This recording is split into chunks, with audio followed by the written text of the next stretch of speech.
बच्चों, आज हम सभी कक्षा 7 की जो संस्कृत विषय है उस संस्कृत विषय का जो तृतीय पाठ, ठीक है, पाठ का नाम है अभिलाषा इच्छा, ठीक है, उस पाठ का जो पहला भाग है उसका अध्ययन करेंगे। तो इस अभिलाषा में जो है श्लोक दिया गया है, जो हिंदी में काव्य होता है उसी को संस्कृत में श्लोक कहते हैं।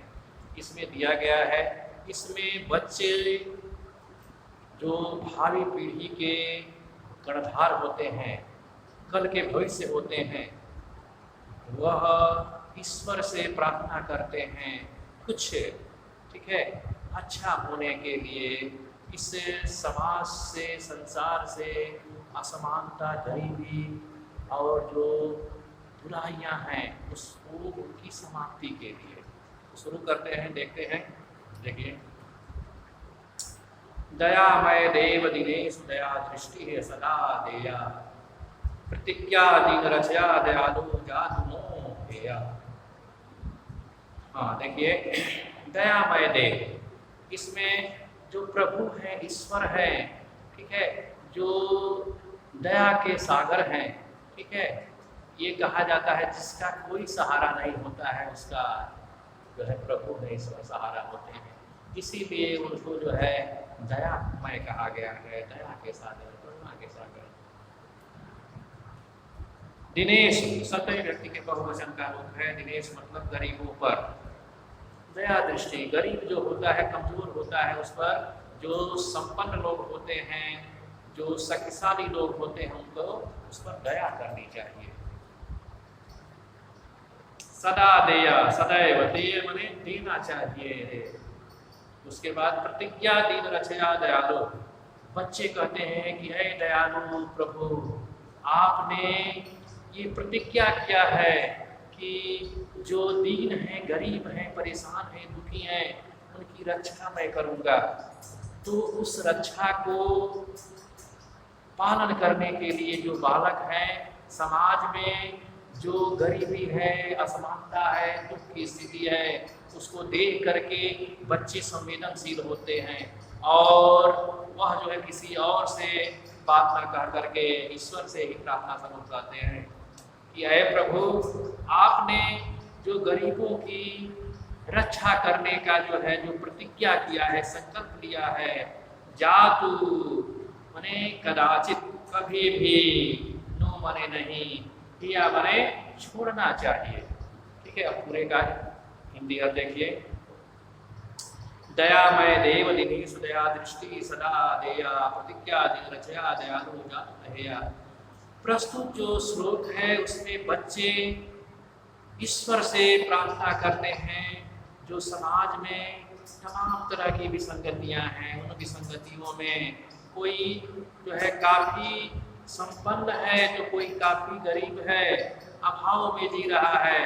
तो बच्चे जो है, जो अभाव में जीने वाले गरीब हैं, उन गरीबों को देख करके प्रभु से प्रार्थना करते हैं कि ऐ दया करुणा के प्रभु, आप जो है जो गरीबों की रक्षा करते आए हैं, जिसका कहा जाता है जिसका कोई सहारा नहीं होता है उसका ईश्वर प्रभु सहारा होता है।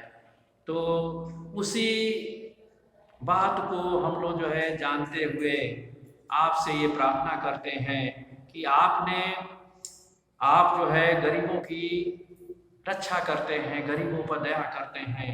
तो प्रभु, जो समाज में अभी भी अभाव में, गरीबी में जी रहे हैं, उन पर कृपा करके, दया करके उनको जो है उनका उद्धार कर दीजिए, उनकी गरीबी को मिटा दीजिए।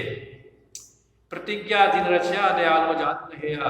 आगे प्रस्तुत श्लोक में बताया गया है कि ऐ प्रभु, आपने जो गरीबों की रक्षा करने का जो है जो संकल्प लिया है, वह उस संकल्प को पूरा करने का समय आ गया है, क्योंकि आपके रहते हुए समाज में अभी भी अभाव में जीने वाले जो गरीब हैं, उनकी गरीबी नहीं मिटी है। इसलिए अपने संकल्प को प्रभु अब जो है पूरा कर दीजिए और उस प्रतिज्ञा, वो जो आपने संकल्प लिया है, प्रतिज्ञा किया है, उसको मत छोड़िए। अर्थात गरीबी को मिटा दीजिए। अगला श्लोक देखिए, मनुष्या मानवा भूत्वा इदानीं दानवा जाता तदेषां मूर्ता देशात् क्रतुं दूरे त्वया देया।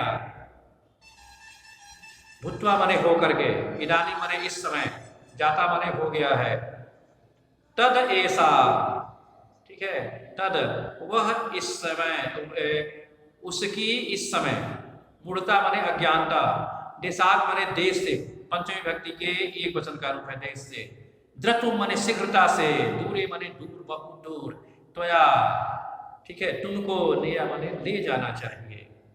प्रस्तुत श्लोक में बच्चों की जागरूकता को दिखाया गया है कि बच्चे ये महसूस कर रहे हैं कि इस समय मनुष्य नहीं रह गया है, वह मनुष्य होकर भी एक दानव राक्षस दैत्य जैसे उसके स्वभाव बन गए हैं। इसलिए बच्चे अपनी जागरूकता को दिखाते हुए ईश्वर से प्रार्थना करते हैं कि हे प्रभु, आप ऐसे लोगों की जो मनुष्य होते हुए भी जो मानवता का प्रतिरूप होता है, वह जो है दानव का प्रतिरूप हो गया है, तो उसकी इस तरह की अज्ञानता के कारण ही वह हुआ है। उसकी अज्ञानता को आप जो है देश से बहुत दूर लेते जाइए, अर्थात ये जो देश है उसमें किसी तरह के जो मानवता से रहित जो लोग हैं, दानव तरह के, उनको इस देश में नहीं रहना चाहिए। अर्थात वो अगर रहते हैं तो पूर्ण मानव बन करके रहे, और उनकी इस तरह की अज्ञानता को आप दूर तक, इस देश से दूर, काफ़ी दूर लेते जाइए। यहीं पर यह वीडियो समाप्त होता है। नेक्स्ट वीडियो में हम आप लोगों से मिलेंगे। धन्यवाद।